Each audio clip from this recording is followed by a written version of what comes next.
Am I the asshole for not ordering any food so I wouldn't have to split the bill? I'm gonna guess probably not, but let's read this anyway. I've been part of a small friend group, about 8 people total, basically since college. I'm 27 now. For some background, 2 people from the group, Susan and Greg, are just absolute leeches. Going out for lunch? Well, then expect them to order the most expensive stuff on the menu, then feed you some sob story about their finances, and then dump half the bill on you. Yep, I was probably right. Last weekend, Dan, one of the people from the group, told me about a casual diner. I told him if I saw Susan or Greg there, I wouldn't be able to come. He tells me that they would be there, but I should just put my opinions aside and come just once. This is where I kind of might be the asshole. I agree with him and told him I would be there. I show up and we all get to talking. Everyone began putting in their orders. Most of them spent about $40. There were only about 6 people there. When it gets to Susan and Greg, they both order expensive dishes, around $200. $200 each or $200 between the two of them? Yeah, let's go on. When it was my turn to order, everyone looked at me, but I just picked up the menu, pointed to the $4 Miller Lite, and sent the waiter away. Dan asked why I hadn't ordered anything, and I said I had lost my appetite. The other 2 friends got up as well to cancel their orders and just have drinks. After the main courses came out, I saw Susan and Greg picking at their food. The waiter then brings over the check. Greg grabs the waiter and asks him to split the check 6 ways. I stand up and correct him, saying to split the check 3 ways. Greg looks at me confused and asks why, since we always split the bill. I reminded him that 3 of us had not gotten any food and we would just be paying for our drink. So basically, at the end of the night, Dan, who probably only ate around $50 worth of food, was stuck with a $146.98 bill at the end. Yes, I remember the exact amount. I swear I saw his jaw drop when he picked the receipt up. I slid a 10 towards the check, said goodbye to everyone, and walked out. The next morning, I found my phone full of texts from Greg and Susan saying I was the asshole for not ordering any food and forcing them to pay more than they had accounted for. Yep, who would have saw that coming? I honestly laughed because the steaks alone were worth more than what they had paid, but to each their own, right? I also got a lot of messages from Dan saying how I could have just not came instead of pulling a stunt like that and leaving him stuck with an outrageous bill. He would have been stuck with the bill either way though, right? Yeah, I'm gonna stick with not the asshole on that one. Am I the asshole for abandoning my parents at an island in the Caribbean so I could get back to our cruise on time? Probably not, but let's read on. I graduated from high school back in December. As my gift, my parents got me a cruise. It was also for my 18th birthday. It was also a family vacation. We usually stay at all-inclusive resorts, but I have always wanted to go on a cruise. I told my parents it was different, and that if we went on excursions, we had to follow the schedule no matter what. Why is she the responsible adult on this trip? Well, it was a week-long cruise, and they would not head back to the ship when I said it was time to go. They were busy shopping and bargaining with the locals. I finally said that I was heading back to the ship. My mom just waved me off. They missed the departure. By a lot. Like 45 minutes. They got a hold of me through WhatsApp. They wanted to know why I didn't get the cruise ship to wait for them. I wanted to scream that they were not going to inconvenience 4,000 people because 2 could not understand what a schedule was. They ended up having to fly to the next port from there, and it was expensive. They are pissed at me for leaving them behind. I don't know what I was supposed to do. They literally told me that they knew what they were doing. I wish I had never asked for this. They are making me miserable because I left without them. Ah, poor girl. It's a shame State Farm can't prevent her from becoming like her parents. Am I the asshole for laughing at my cousin's face when she tried to stage an intervention for my drug use? I have a condition which causes me to overproduce earwax. This is off to an interesting start. I don't tell people about it because I was bullied for it growing up. Only my wife and parents know. Every other day, I have to put medication in each ear, let it sit, then flush it with a rubber-tipped syringe. So basically like an ear enema. This prevents ear infections, vertigo, permanent hearing loss, and worsening of my tinnitus. I've dealt with all of these things to some extent, so I stay on top of my eardrop regimen. If my alarm goes off when I'm with others, I go to the bathroom for 20 minutes and knock it out. If I don't follow my schedule, I forget, so I can't put it off. 2 weeks ago, my mom hosted family dinner. My cousin, Kara, who's 37, I'm 27, saw me waltz off to the bathroom to do my thing, syringe in hand, and asked what I was doing. I said a minor medical thing. She kept pushing, but I didn't want to say anything because she gossips. Oh, I see where this is going. I told her it's personal and scooted past. When I left, she was standing in the hallway. She asked what took so long and why the toilet didn't flush. I said it was none of her business. She said she didn't mean to offend. I see where this is going. She thinks he's shooting up. So last weekend, my friend called me to invite me out to lunch with some buddies. He said to meet up at his house so we wouldn't have to drive separately. I arrive at his house to find Kara and my friend sitting solemnly on the couch. Kara said they were here to talk about my problem, and that here's the intervention. I'm just picturing like that TV show they walk in. Alright.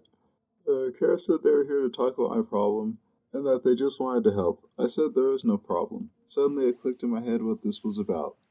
I couldn't help but laugh a little bit out of shock. She asked why this was so funny, and I said, first of all, why didn't you talk to my wife or my parents?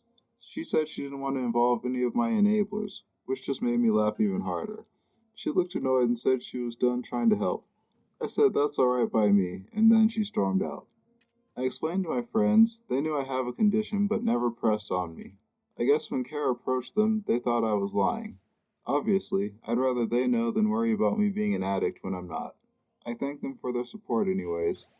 Kara had apparently reached out to all of my friends through my social media.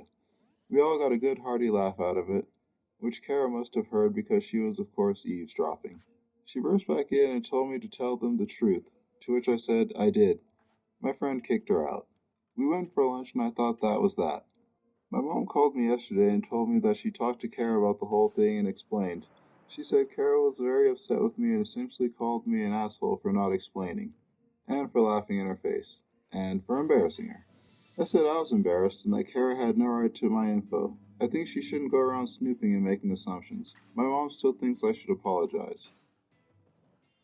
Am I the asshole for telling my husband he's too broke to be sexist? So my husband comes from a traditional family. Mom's a SAHM, a stay-at-home mother, I'm guessing? Father was sole provider. I come from the opposite. My mother pretty much forbade me from ever being financially dependent on a man and drilled that into me early on. My husband worked hard to blah blah blah blah blah. My in-laws are staying with us for 2 weeks. Blah blah. They hate that I'm one of those modern women that blah blah blah. Angie, last sentence, please. I got home yesterday after work and was starving. I typically get home about 18:15 to 18:30 and we eat at about 1900 hours. I said quick hellos and ran up for a pre-dinner shower. When I came down, I went to the kitchen to help set up for dinner and found nothing ready. I asked my husband about it, but he wouldn't look at me and his mother answered that he hadn't cooked anything. She told me I needed to do my duty as a wife and cook for my family. My coward of a husband still wasn't looking at me. I just walked away and ordered takeaway. I dished up for me and my kids and we sat at the table to eat. My husband and his parents served themselves and eventually joined us. My mother-in-law was still going on about what was wrong with me and why I was a failure. I asked my husband if he had anything to say. He said his mother had a point and it wouldn't hurt if I acted more like a proper woman and took better care of my home and my children. He said tradition was tradition for a reason, and it was kind of insulting that I thought I was too good for how he was raised. This is where I might be the asshole. Here we go. This is where I might be the asshole. I told him tradition won't allow a man on $35,000 a year to support a family of 5 and he was too broke to be sexist. He looked hurt and I saw tears welling in his eyes. Yeah, she cut to the soul. He excused himself from the table. I regret saying this in front of our children, but him saying that to me after I'm busting my ass to clean up his mess on top of having to deal with his parents was too much for me.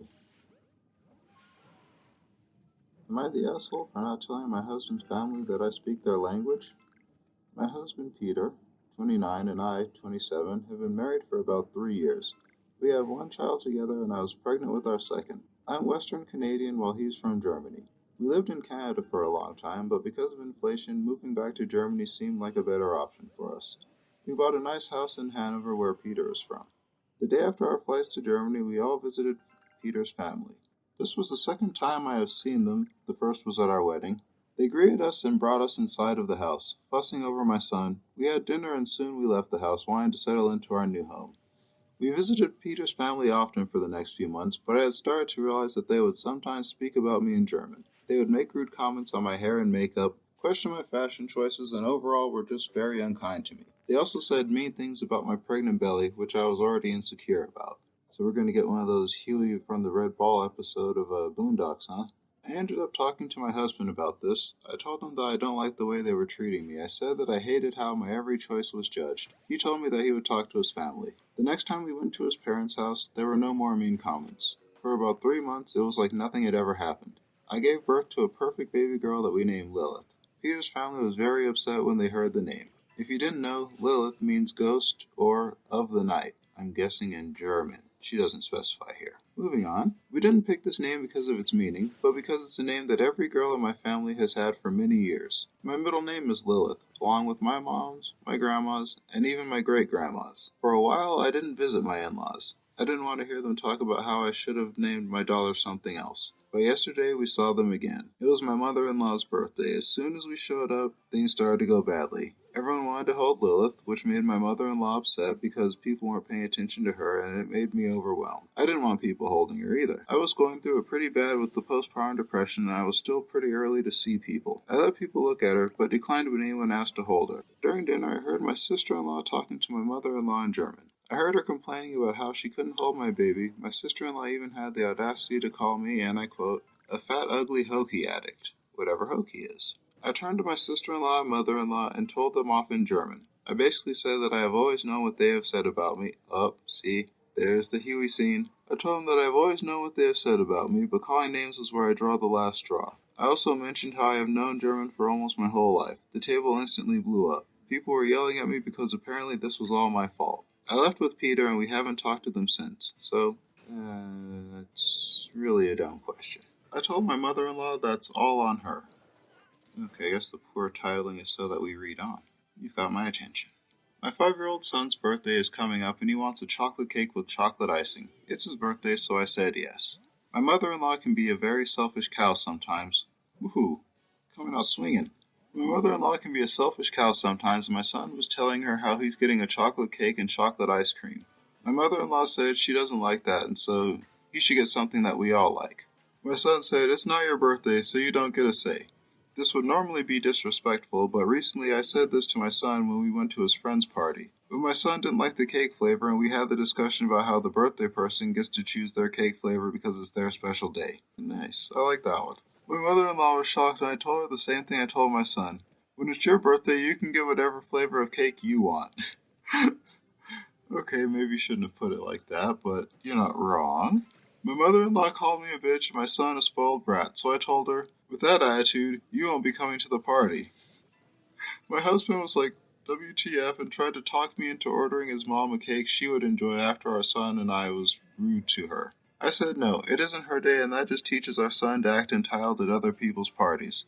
If we don't stick to the rules and etiquette that we explain to him, it will just make him confused, entitled, and spoiled. My husband saw the truth in that because our son was excited about his birthday cake for his birthday and now understands that not everything is about him. Other people get to enjoy their special event how they want to. In return, my son gets to enjoy his special event and occasions how he wants to. That paragraph was wholly unnecessary. My mother-in-law wants my son to write her a sorry note about what he did wrong. My husband and I don't feel like my son did anything wrong by repeating what his parents told him. My mother-in-law said she's not going to the birthday party or getting him a gift without the apology note. I told my mother-in-law that's all on her. Oh, great way to get rid of her out of your life. You don't seem to want her there. And what is with women not being able to get along? I haven't been cherry-picking these or vetting the stories, but that's like the third one in a row.